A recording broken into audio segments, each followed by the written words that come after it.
Good morning વિદ્યાર્થી મિત્રો. ધોરણ 9 પ્રકરણ 19 અછંદસ પ્રકારનું એક કાવ્ય છે જેનું શીર્ષક છે પપ્પા હવે ફોન મૂકું.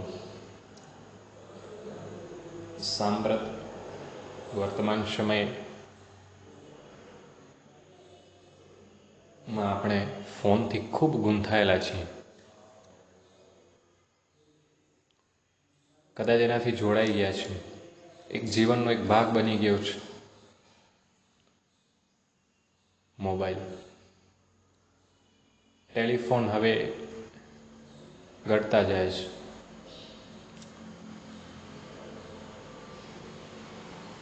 એન્ડ્રોઈડ જેવા ફોન, સ્માર્ટફોનનો અત્યારે સમય જમાનો છે.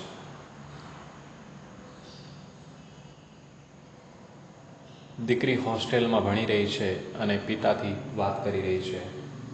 આપ જાણો છો કે હોસ્ટેલમાં રહેતા હોય તેવા બાળકોને અમુક દિવસો, મહિનાના અમુક દિવસમાં જ અમુક જેમ કે રવિવાર કે એવો કોઈક દિવસ હોય નક્કી કરવામાં આવે અને એ દરમિયાન જ અમુક મિનિટ સુધી એના પિતાથી કે એમના પરિવારથી વાત કરી શકે.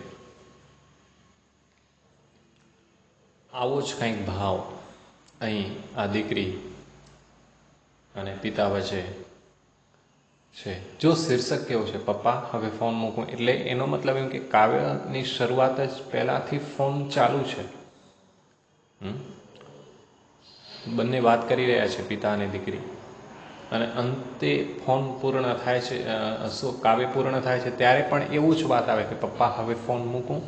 એનો મતલબ એમ કે હજુ પણ ફોન ચાલુ છે, વાત ચાલુ છે. કેવું મજાનો એક વિષય શીર્ષક પસંદ કર્યું છે કવિ મનોહર ત્રિવેદીએ. શું છે આ કાવ્યનું મૂળ? તો આજે ઉર્મી કાવ્યમાં હોસ્ટેલમાં છાત્રાલયમાં રહેતી દીકરી એસટીડીના માધ્યમથી એના પપ્પાને ફોન કરે છે. પહેલાં એસટીડીમાં જ જવું પડતું. ગીતનો આરંભ, આ ઉર્મી ગીતનો આરંભ પ્રશ્નથી થાય છે, તો પપ્પા હવે ફોન મૂકું. દીકરી જાણે પિતાની પરવાનગી માંગે છે કે હવે હું ફોન મૂકું. પિતાને થોડી ખુશી થાય એટલે હોસ્ટેલમાં રહેતી દીકરી પપ્પાને ફોન કર્યો છે. એણે થયું કે હવે એસટીડીના માફકથી હું પપ્પા સાથે વાત કરું. કવિએ દીકરીની પપ્પા સાથે ફોન થયેલી વાત દ્વારા માતા પિતા વચ્ચેની સ્નેહની કડીરૂપ દીકરીની લાગણીને વાચા આપી છે. અંતમાં ફોન પર કેટલી વાત થાય અને એટલે તો દીકરી પપ્પાને પૂછે છે પપ્પા હવે ફોન મૂકું. આમ આરંભથી પ્રશ્ન ફરી ગીતને અંતે દીકરી દોહરાવે છે અને ઉર્મી ગીત પૂર્ણ થાય છે. મેં કહ્યું તેમ શરૂઆત અને અંત બંને જાણે સરખા છે, એટલે હજુ પણ કદાચ આપણે કાવ્ય પૂર્ણ કરશું તો પણ દીકરી અને પિતાની વાત ચાલુ છે. બંને ફોન પર જોડાયેલા છે અને વાસ્તવમાં એક પિતા અને દીકરી કાયમ જોડાયેલા હોય છે. એ દીકરી ગમે ત્યાં હોય તો પણ એ પિતાની સદૈવ પાસે હોય છે. એવો ભાવ પણ આપણે સમજીએ તો ખોટો નહીં કહેવાય. તો પપ્પા હવે ફોન મૂકું. તમને એ મોજ જરી આવે તે થયું મને એસટીડીની દાળથી ટહુકું. હોસ્ટેલ તો ફાવે છે, જેમ કે કાંટામાં સચવાતું ફૂલ, તોય એ તો ઉગડે છે. રંગ ભર્યું મહેકે છે, ડાળખીમાં કરે ઝૂલાઝૂલ. ફાગણના લીલા કુંજા, કોઈ ઝાડવાનું પાન, એમ થાય નહીં સૂકું. શું કહે છે હવે? તો પપ્પા હવે હું ફોન મૂકું. તમને થોડી ખુશી થાય એટલે હું આ એસટીડી એટલે કે એક પ્રકારની એવી વ્યવસ્થા છે જ્યાંથી ટેલિફોન પર વાત થઈ શકે. હવે તો એ પણ લુપ્ત થતા જાય છે આજના સમયમાં. એટલે એસટીડીના દ્વારા એ ફોન પર તમારી સાથે થોડી વાતો કરું, પપ્પાનો પ્રશ્ન સમજી ગઈ હોય એમ પૂછે છે, કે છે હોસ્ટેલ ને? પપ્પા સામાન્ય રીતે પૂછે છે હોસ્ટેલમાં ફાવી ગયું એમ ખબર જ હોય. પિતા પહેલા પૂછા કરે દીકરીની, તને ફાવી ગયું બેટા? તો કે છે હોસ્ટેલ ને, હોસ્ટેલમાં ફાવે છે. જેમ કાંટામાં ફૂલ સચવાય તોય એ ખીલે છે, મહેકે છે, ડાળખી પર ઝૂલે છે. ફાગણ મહિનામાં લીલા ઘટાદાર જે કુંજાર જેવા જે ઝાડવાના પાંદડા હોય એમ કાંઈ શુકાય નહીં જાય.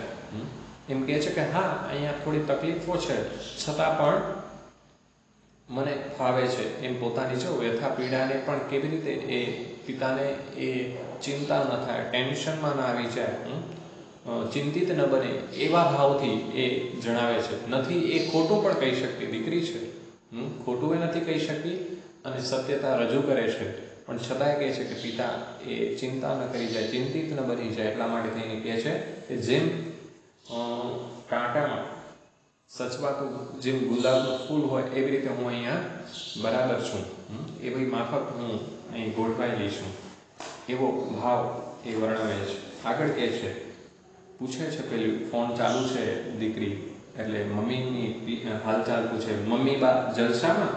બાજુમાં ઊભી છે? ના ના, તો વાસણ છો માંજતી? કદાચ એ વાસણ માંજતી હશે, ધોતી હશે, સાફ કરતી હશે. કેજો આ દીકરીને તારા સૌ સપનાઓ રાત પડે નિંદરમાં આંજતી. સાચવજો, ભોળી છે, ચિંતાળુ છે, ભૂલકણી છે, પાડજો ના વાંકુને કે ચૂકું. શું લીધું? સ્કૂટરને? ભારે ઉતાવળા. શમ્મુ તો કહેતો તો ફ્રીજ કેવા, કહેતો તો ફ્રીજ કેવા છો જિદ્દી, ને હપ્તા ને વ્યાજ. વળી ઘર ચોખ્ખું ઠલવશે ખીજ, જાજી તે વાતુના ગાંડા ભરાય. કહું હાઈકુમાં એટલે કે ટૂંકું, તો પપ્પા હવે ફોન મૂકું. કેટલી મજાની છેલ્લે વાત કરે છે. હવે એ એના મમ્મીની એ પૂછા કરે છે દીકરી. એ શું કરે છે? બાજુમાં છે? હા, કાંઈ વાંધો નહીં. એ વાસણ માંજતી હશે, ધોતી હશે, સાફ કરતી હશે. કેજો, એટલે પિતાને જ જણાવે છે કે કેજો કે એ તમારી દીકરીએ રાત પડે એટલે સપના, એને સપનામાં એ હંમેશા એ એમને યાદ કરે છે. અર્થાત એ દીકરી તારા સપનામાં હંમેશા ઊંઘમાં આજે છે, ઊંઘમાં હંમેશા એ સપનાને જુએ છે, ઊંઘમાં પણ ટૂંકમાં યાદ રાખે છે. એમ માતાને એમ કહેજો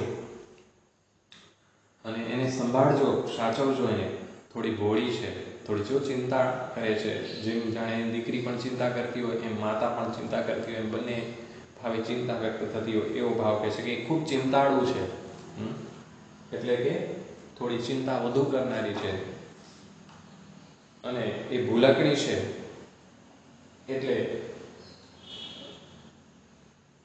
એને ટૂંકમાં માઠું ન લગાડતા, એને કોઈ વાતનું એને તમે મનમાં ન લઈ લેશો. એ બહુ ભૂલકણી પણ છે.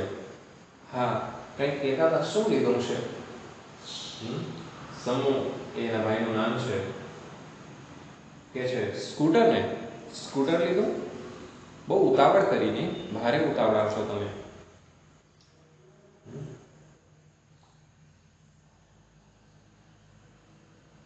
અને કેવા જિદ્દી છો? હપ્તા કે વ્યાજ? હપ્તા ઉપર હપ્તાને વ્યાજ તો ભરવાના ને હવે, એ બધું એમ પૂછા કરે છે.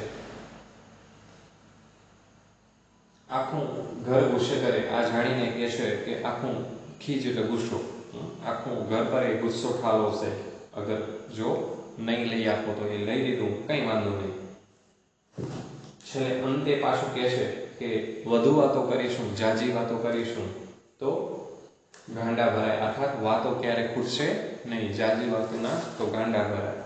એટલે કે વાતો ક્યારે આપણા ખૂટવાની નથી, આપણા પરિવારની. આમે દીકરી અને પિતાની વાત કદી ખૂટે પણ નહીં, મનોમન પણ વાતો થતી હોય એવો ભાવ સાથે કહે છે કે ગાડી જાજી તે વાતોના ગાંડા ભરાય. એટલે આપણી વાતો ખૂટવાની નથી. એટલા માટે જો કાવ્યનું એક સ્વરૂપ છે હાઇકુ, જે 17 અક્ષરનું હોય. હાઇકુ જે જાપાનનું મૂળ કાવ્ય સ્વરૂપ છે. એટલે કે હું ટૂંકમાં હાઇકુ એટલે કે હું કહું હાઇકુમાં એટલે કે હું બહુ ટૂંકમાં તમને કહું છું કે પપ્પા હવે ફોન મૂકું. તો હવે પિતા એના પપ્પાને કહે છે કે દીકરી પિતાને કહે છે કે હવે તો ફોન મૂકું. આમ હાઇકુમાં એ જણાવતા અંતે કહે છે કે હવે તો આપણી વાતો તો ખૂટવાની નથી. હવે ટૂંકમાં એટલું કહું કે તો પપ્પા હવે ફોન મૂકું. આમ અહીં ઉર્મી કાવ્ય આ ગીત રચના પૂર્ણ થાય છે.